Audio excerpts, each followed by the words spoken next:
প্রিয় দর্শক, আমরা এখন উপস্থিত হয়েছি চরমোনা ইউনিয়নের কৃতি সন্তান বিশিষ্ট শিক্ষাবিদ, চরমোনা ইউনিয়নের জবেদ আলী ইনস্টিটিউটের প্রাক্তন শিক্ষক জনাব বঙ্কিমচন্দ্র হালদারের স্যারের সম্মুখে।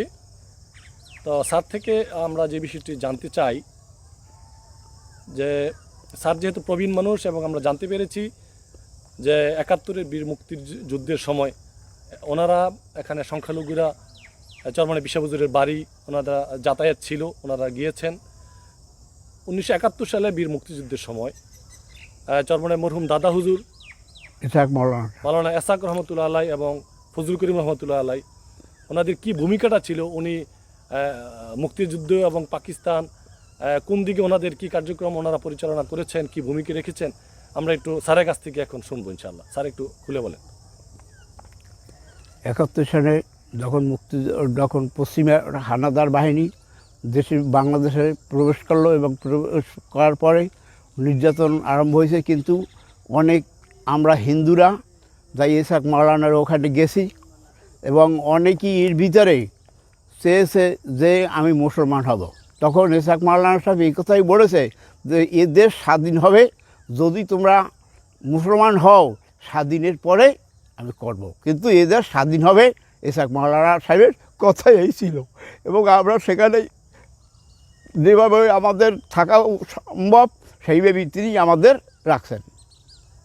উনি মুক্তিবাহিনী বা মুক্তিযোদ্ধাদের সাথে উনি কি ধরনের একটা সম্পর্ক ছিল।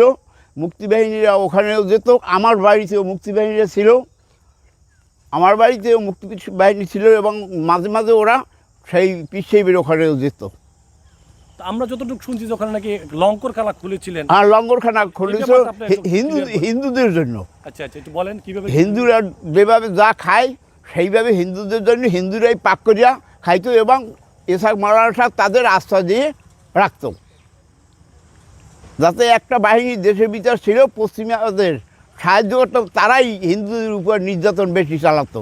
কিন্তু এই জন্য আমরা অধিকাংশ লোকই ইসাক মাওলানার ওখানেই গেছি এবং সেই মাদ্রাসায় আমরা রয়েছি এবং আমাদের জন্য তারা লঙ্গরখানা খুলছে এবং আমরা বাঁচছি। আচ্ছা, ওই যে আমরা একটা কথা যেটা শুনি যে ১৯৭১ সালে যে সমস্ত হিন্দু মহিলারা চরমোনাই দরবারে চরমোনাই মাদ্রাসায় হুজুরের কাছে আশ্রয় নিয়েছিল, এই হিন্দু মহিলাদেরকে উনি পাকিস্তানি বাহিনীর হাতে তুলে দিয়েছেন। না না না খুলে বলেন। না না, হিন্দু কোনো অত্যাচার বা কোনো জুলুম আমাদের ভিতরে, হিন্দুদের ভিতরে কোনো জুলুম অত্যাচার হয়েছে পারে না সেখানে যাওয়ার পর।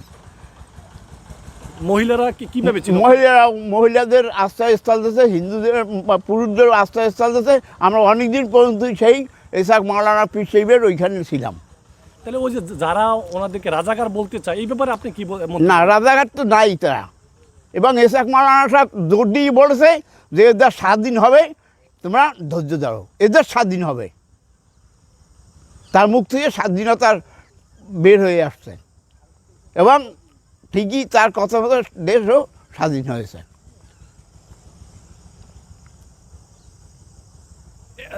ওনার কোনো স্মৃতিচারণ কি আপনি করতে পারেন? আপনি সরাসরি দাদা হুজুরের সাথে কোনো কথাবার্তা হয়েছে, আপনাদের সাথে কেমন ব্যবহার করছে একটু যদি বলতেন। কথাবার্তা হয়েছে কি, আমি ছোট সময় আমার দিয়ে বলি, আমি ছোট সময় পড়াশোনা আরম্ভ করলেই ঘুমাইতো, ঘুম আসতো।